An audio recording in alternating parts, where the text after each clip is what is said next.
Suatu pagi di Baghdad, Sultan Harun al-Rashid terbangun dari mimpi paling indah yang pernah ia rasakan.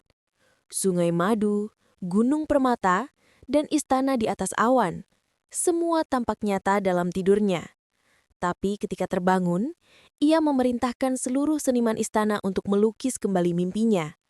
Tak ada satupun yang berhasil, hingga Abu Nawas datang tanpa membawa kuas.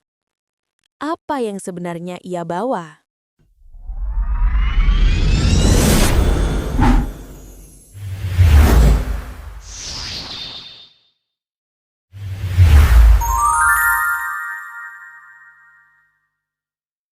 Suatu pagi, Sultan Harun ar-Rasyid terbangun dari tidurnya dengan senyum terlebar yang pernah ada.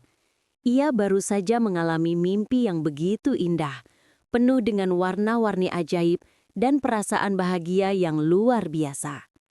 Saking terkesannya, Sultan ingin melihat kembali mimpinya itu. Ia pun memanggil seluruh seniman dan orang-orang pintar di negerinya, termasuk Abu Nawas, untuk sebuah titah yang belum pernah terdengar sebelumnya.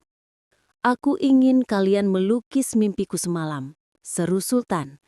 "Aku melihat sungai madu, gunung permata, dan istana di atas awan. Siapapun yang bisa melukisnya persis seperti yang kulihat, akan kujadikan pelukis terkaya di dunia." Pelukis terbaik istana adalah yang pertama mencoba. Dengan kuas termahal dan cat terindah, ia melukis sungai madu dan gunung permata persis seperti yang digambarkan Sultan. Namun saat lukisan itu diperlihatkan, Sultan justru murka. Bukan seperti ini," teriaknya. "Warnanya salah, perasaannya tidak sama. Ini bukan mimpiku."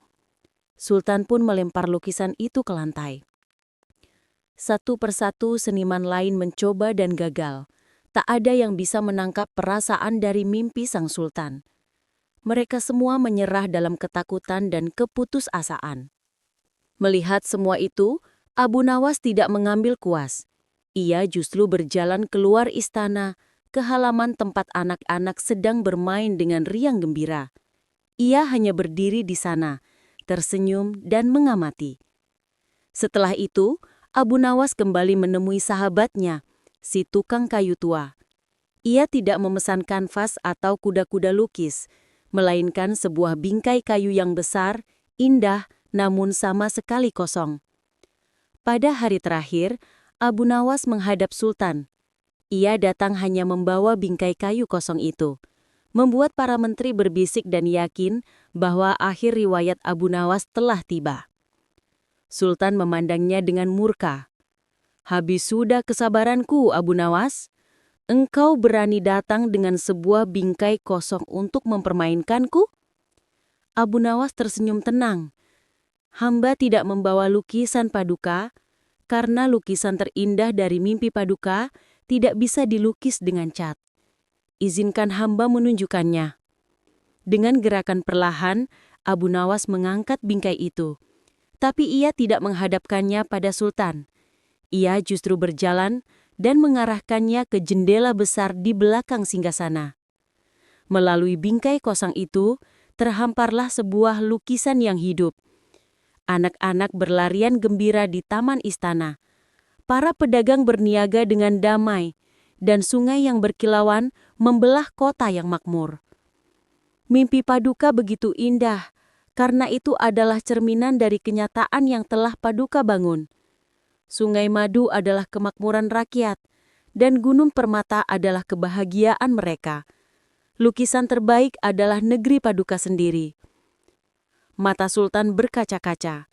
Kemarahannya telah lenyap, digantikan oleh rasa haru dan syukur yang mendalam. Ia menyadari kebenaran dalam kata-kata Abu Nawas. Abu Nawas pun sekali lagi mengajarkan sebuah pelajaran berharga, bahwa keindahan dan kebahagiaan terbesar seringkali bukanlah fantasi yang kita kejar, melainkan kenyataan indah di sekeliling kita yang terkadang lupa untuk kita hargai.